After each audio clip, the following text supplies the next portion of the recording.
Hello दोस्तों, मैं आपका दोस्त, आपका फ्रेंड फिर से एक बार। और आज का वीडियो का मुख्य उद्देश्य यही है कि आगे चलकर मैं आप लोगों को इलेक्ट्रॉनिक्स के बारे में कुछ सिखाने वाला हूँ। तो क्यों टीवी कैसे बनाया जाता है, बूफर कैसे बनाया जाता है, एलईडी कैसे बनाया जाता है, इंडक्शन कैसे बनाया जाता है, ये सब के बारे में आपको जानकारी दूंगा। तो आप लोग ज़रूर से ज़रूर हमारे चैनल को सब्सक्राइब करें, क्योंकि ये धीरे धीरे आपको आगे की ओर बढ़ाया जाएगा। अभी ये स्टार्टिंग है हमारा, तो हम लोग बेसिक से स्टार्ट करेंगे, क्योंकि जब तक किताब आपको अगर पढ़ना है तो को आपको आना चाहिए उसी तरह से, ABCD आना चाहिए उसी तरह से। अगर आपको एक LED टीवी को बनाना है तो आपको उसके लिए छोटा छोटा पार्ट्स जो होता है, छोटा छोटा पार्ट्स जो होता है, उसकी जानकारी भी आपको रखना होगा। तो आज का मेरा विषय था स्विच के बारे में, क्योंकि अभी हम लोग बोर्ड के वायरिंग की तरफ जाएंगे। उसके बाद में धीरे धीरे रेजिस्टेंस, डायोड, बहुत सारा कंपोनेंट्स होते हैं, उनके बारे में जानकारी प्राप्त करना होगा। उसके बाद फिर हम लोग आगे बढ़ेंगे। तो आज हम लोग स्विच के बारे में जानेंगे। स्विच, तो स्विच क्या होता है? बहुत तरह का स्विच होता है। आपको जैसा कि आप इस वीडियो में आए होंगे तो आपको वहाँ पर एक फ़ोटो लगा होगा डिस्क्रिप्शन में, तो आप वहाँ से देख करके आए होंगे, ठीक है।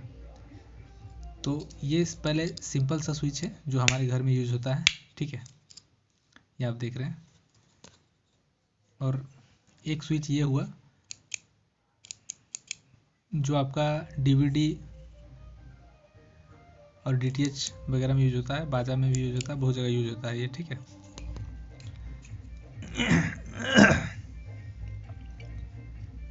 एक ये हो गया, ये टीवी में यूज होता है स्विच, ठीक है।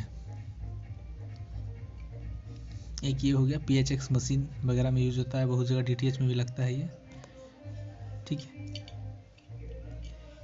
एक ये हो गया, ये पुश स्विच होता है। एक्चुअली ये क्या होता है कि जब आप इसको दाबते हैं, जब तक आप हाथ से दाबे हुए रहिएगा तो ये दबा हुआ रहेगा, बट इसको जब छोड़िएगा तो ये ऊपर चला जाएगा ऑटोमेटिक, ठीक है। तो इसको पुश स्विच कहते हैं। जैसे ये पुश स्विच में ये आपका आता है, इस टाइप से बहुत सारा पुश स्विच भी होता है। ये रिले स्विच हो गया, ये भी एक स्विच ही है।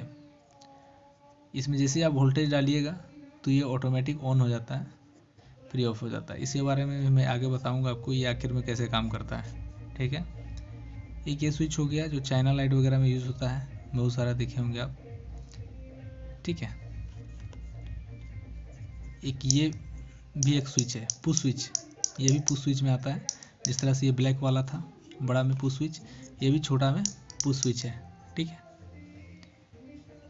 ये DP/DT स्विच है जो कि मुख्यतः स्टेबलाइजर में यूज होता है। जितने भी स्टेबलाइजर होते हैं सब में आपको ये मिलेगा, ठीक है। इसका रूप थोड़ा सा अलग होगा, हो सकता है कुछ में बड़ा होता है, कुछ एम्पियर के हिसाब से कुछ बड़ा हो जाता है, कुछ छोटा हो जाता है, लेकिन रहेगा सब में, है ना।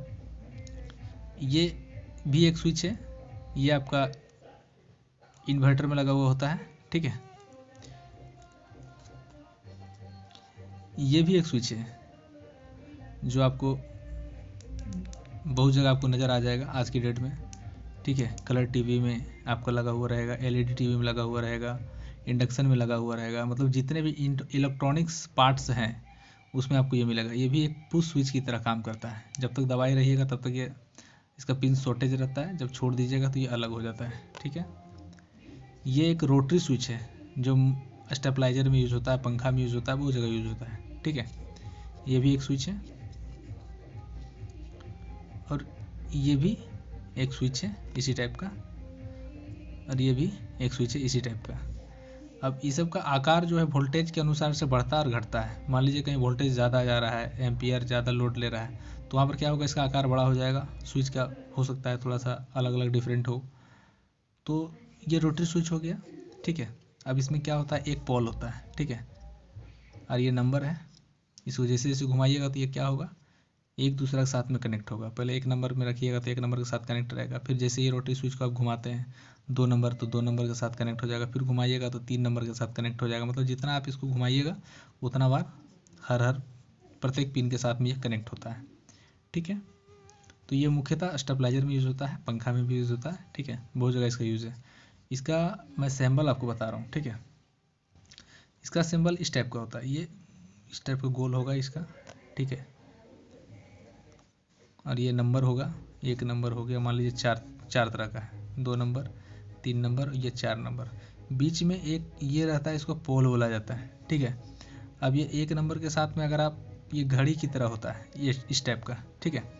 तो जब 1 नंबर में था, आप रोटरी स्विच को 1 नंबर में रखें तो ये 1 नंबर के साथ कनेक्ट रहेगा पोल। फिर आप 2 नंबर जब जाइएगा तो यहाँ से डिसकनेक्ट होकर के फिर इसके साथ कनेक्ट हो जाएगा। फिर यहाँ से डिसकनेक्ट 3 नंबर में लाइएगा तो फिर 3 नंबर के साथ हो जाएगा, फिर 4 नंबर के साथ हो जाएगा। ये इसका इसी तरह से ये काम करता है, ठीक है। ये DPDT है, इसका पॉइंट होता है इस ढंग का, ये हो जाता है, ये 8 पॉइंट का है। अब ये और ये अगर ये ऊपर है तो ये दोनों सटा हुआ है, ठीक है। जैसे ही आप इसको नीचे करते हैं तो ये सब दोनों फिर क्या होता है, ये और ये आपस में शॉर्ट हो जाता है, और ये ओपन हो जाता है, ठीक है। ये DPDT हो गया। इसको आप सैम्पल में अगर आप लीजिएगा तो सैम्पल में इसका सैम्पल इस टाइप का होगा, 2 पिन, बीच में 2 पिन और ये साइड में 2 पिन। इसका ये होता है इस ढंग से, और ये, ठीक है। ये DPDT का है, ये वोल्टेज है, यहाँ किसी भी तरह से यूज होता है ये, ठीक है। अब जब ये ऊपर रहेगा तो क्या होगा, ये डायरेक्टली इसके साथ में ये कनेक्ट हो जाएगा यहाँ और यहाँ। फिर जब इसको नीचे कीजिएगा तो यहाँ जाएगा, ये क्या होगा, इसके साथ में कनेक्ट हो जाएगा और ये इसके साथ में कनेक्ट हो जाएगा, ठीक है। ये इसका सिंबल है DPDT का, ठीक है। ये पुश स्विच हो गया, इसका बहुत ज़्यादा सिंबल है नहीं इसका, प्लस में ये सिंबल एक और सिंबल मैं बता दे रहा हूँ, ये स्विच का सिंबल हो गया। जैसे ये स्विच है, ये स्विच हो गया, ये स्विच हो गया, ठीक है। तो ये स्विच का सिंबल हो गया इस ढंग का, इधर से करंट आ रहा है, ठीक है। और ये स्विच हो गया, ठीक है। जब हम इसको ऑन ऑफ करते हैं, ऑन में ये सटा हुआ रहता है और ऑफ में ये अलग हो जाता है, ठीक है। अब मान लीजिए 2 फेस है, 2 फेस यहाँ से आ रहा है, दोनों फेस को हम लोग को काटना है, ठीक है। ये न्यूट्रल हो गया, ये फेस हो गया, या आप इसको माइनस मान लीजिए, इसको प्लस मान लीजिए, ठीक है। क्योंकि माइनस प्लस में भी हम स्विच का इस्तेमाल कर सकते हैं और करंट में भी इस्तेमाल कर सकते हैं। तो ये यहाँ से जाएगा, ये इस ढंग का और ये इस ढंग का, तो यहाँ से करंट ये चला जाएगा, ये इसका सिंबल हुआ, ठीक है। तो जब ऑन रहेगा तो क्या होगा, ये और ये सटा हुआ रहेगा, जब ऑफ रहेगा तो दोनों ये अलग हो जाएगा, ठीक है। तो करंट धारा प्रवाहित होगा। मतलब कहने का मतलब स्विच का एक काम और भी होता है। स्विच, मान लीजिए कोई पूछ देगा कि स्विच का क्या काम है, तो स्विच का काम किसी भी धारा को, प्रवाह को रोकने के लिए स्विच का काम, मतलब स्विच का इस्तेमाल किया जाता है। ऑन ऑफ करने के लिए हो गया, ठीक है। तो उसके लिए स्विच का इस्तेमाल किया जाता है, ठीक है। उतना ज़्यादा मैं आपको नहीं बता सकता हूँ, प्रैक्टिकली मैं बता रहा हूँ आपको, ठीक है। तो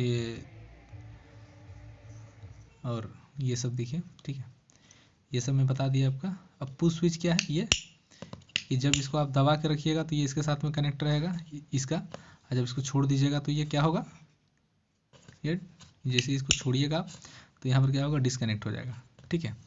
अब देखिए, जो कोई भी उपकरण, मान लीजिए एक बल्ब हम जला रहे हैं, ठीक है।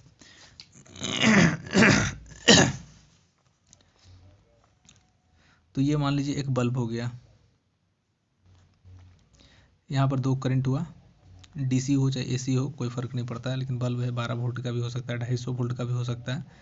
यहाँ से ये करंट आया, तो ये कब जलेगा, जब यहाँ पर नेगेटिव, ये न्यूट्रल और फेस मिलेगा इसको, या माइनस और प्लस मिलेगा, ठीक है। वोल्टेज के अनुसार ये होता है, ठीक है। अब यहाँ पर ये आ गया, यहाँ पर मेरा एक नेगेटिव टर्मिनल है बैटरी का, ये मान लेते हैं ये बैटरी है, ठीक है। ये बैटरी हो गया, तो ये नेगेटिव टर्मिनल है और ये हमारा पॉजिटिव टर्मिनल है।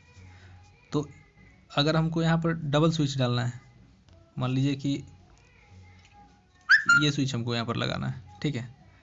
तो ये स्विच का सिंबल क्या था, यहाँ पर इस रंग का, ऐसे और ऐसे, है ना, और ये चला गया यहाँ पर। अब जैसे ही हम इसको क्या करते हैं, बल्ब को जलाने के लिए जैसे हम लोग ऑन करेंगे तो ये सब दोनों सट जाएगा, और ऑफ की दिशा में ये सब दोनों अलग रहेगा, ठीक है। अब इस स्विच के नहीं जगह पर मान लीजिए कि हम इस स्विच का इस्तेमाल कर रहे हैं या इस स्विच का इस्तेमाल कर रहे हैं, तो इसमें तो 2 ही पॉइंट है, ठीक है। इसमें भी 2 पॉइंट है, तो इसमें क्या होगा कि एक करंट जो नेगेटिव रहेगा उसको वो डायरेक्ट हो जाएगा, ठीक है, और पॉजिटिव ये आपका यहाँ पर ये स्विच लग जाएगा, एक टर्मिनल यहाँ जुड़ेगा, एक टर्मिनल यहाँ जुड़ गया, फिर ये ऑन ऑफ इसका काम करेगा। मतलब कहने का मतलब है कि जब आप बोर्ड का वायरिंग में आगे जाइएगा तो आपको पहले स्विच का काम मालूम होना होगा कि आखिर में स्विच करता क्या है। जब स्विच ही आपको मालूम नहीं रहेगा तो आप आगे वायरिंग, बोर्ड का वायरिंग कैसे कर पाइएगा। बोर्ड का वायरिंग हो गया, फिर उसके बाद आगे जाइएगा तो आपको पावर सप्लाई बताया जाएगा, ट्रांसफार्मर बताया जाएगा, रेजिस्टेंस, डायोड वगैरह सब जानकारी दिया जाएगा। अगर हमारे वीडियो आपको अच्छा लगता है तो प्लीज़ कमेंट करें। आज का ये स्विच टॉपिक था, स्विच का टॉपिक हमारा यहीं पर ख़त्म करते हैं, ठीक है।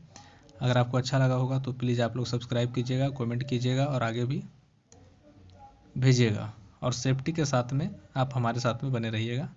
इसी के साथ आप लोगों का बहुत बहुत धन्यवाद।